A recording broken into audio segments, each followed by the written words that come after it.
This Rainbow Connection is coming from the Hartford Hospital Family Health Center here in Wethersfield. We are right next to the Wethersfield Shopping Center here with your Panera and your Friendly, all good stuff like that. Today I'd like to tell the tale of a man I knew years ago when I first became homeless in Phoenix, Arizona. And his name was Ken.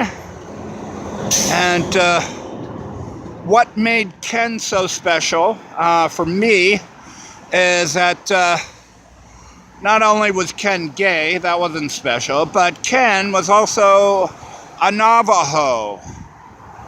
And I had never been with a Navajo man before, Ken. And I haven't been with a Navajo man since Ken. So anyways, and there may be a reason for that, I'm not quite sure. But I left Phoenix at the end of 14 and went into the wilds, and I returned to Phoenix a year or two ago, and I ran into Ken, okay? And, well, I'll say ran into him. Ken is disabled. He has, actually, I don't know what his disability is, but he has a certain walk to him, okay, and he's a man who who knows humility and stuff. So, and that's one of the things that makes him great. But anyways, I was over by the library one day, and I noticed Ken cutting across the walk there by the bridge, downtown Phoenix, and I noticed his walk. I knew his walk, so immediately I take off for him.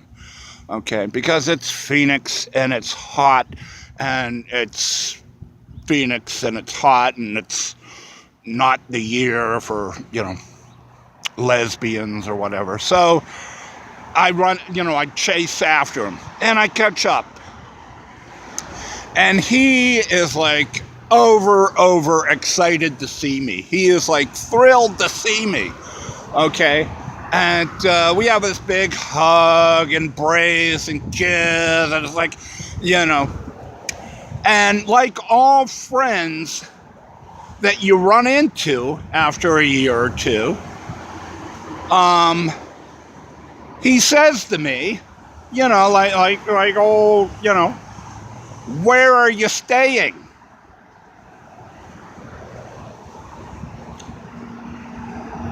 After I got off the floor, after I picked myself off the floor, because mind you, this was the only time in 4 years had I ever heard that. And this was certainly the first time from a gay man. All right. So I'm like, I'm down at the shelter. I'm homeless. I'm on the streets. It's like, and I'm waiting, and it's a dance. It's a simple, very simple dance. Oh, why don't you stay at my place? It's like, oh, Ken, do you still have that place, that great apartment that we went to when I was like, that's the dance. That is the roles that big people play. So he said his part. I came back with my part, and I was just waiting for him to finish the dance, so to speak. Like any family member would, and he couldn't do it. It's like, it's interesting because like instinct took over, which is natural. Where are you staying? Why do you have a backpack on your back, kind of thing? It's like, and after I like came to like oh, this is what people do in communities and or should do in communities and neighborhood around the country. I said my part, and I was just waiting for him to say his, and he couldn't do it. I mean, it was such a downer. He could not finish the deal. Okay, he's like, well, I'm like,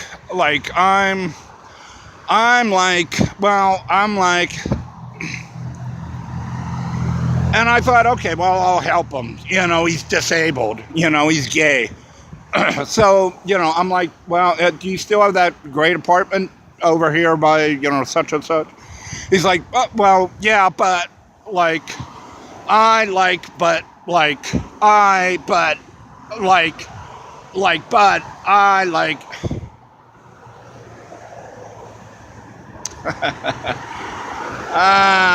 Hey.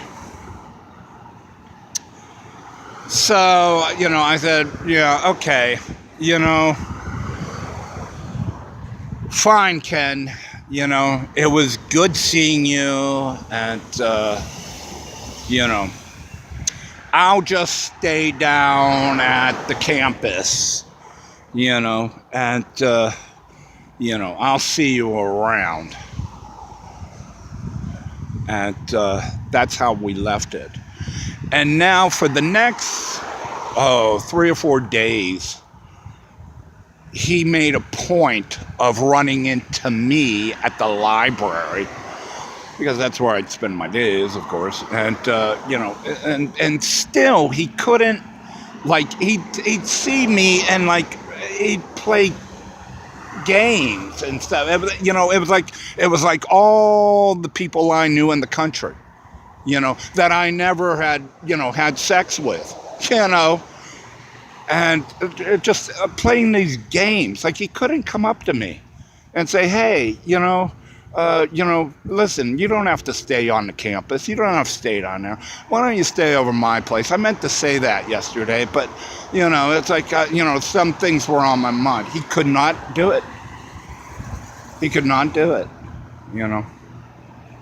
Played games, it's like stupid, like he doesn't have a car, so he couldn't use the old car thing on me. But, yeah, it's like, it was such a downer. And ironically, I left Phoenix very angry with him. And with gay men, and well, that's been festering for years now, my attitude towards gay men. But yeah, and it's another, another reason why gay men really I have an attitude towards, because just difficult, and petty, and and the more he kept trying to, rescue me or whatever, the angrier I got, because he couldn't, like, speak the truth. And it's like, well, he doesn't know you.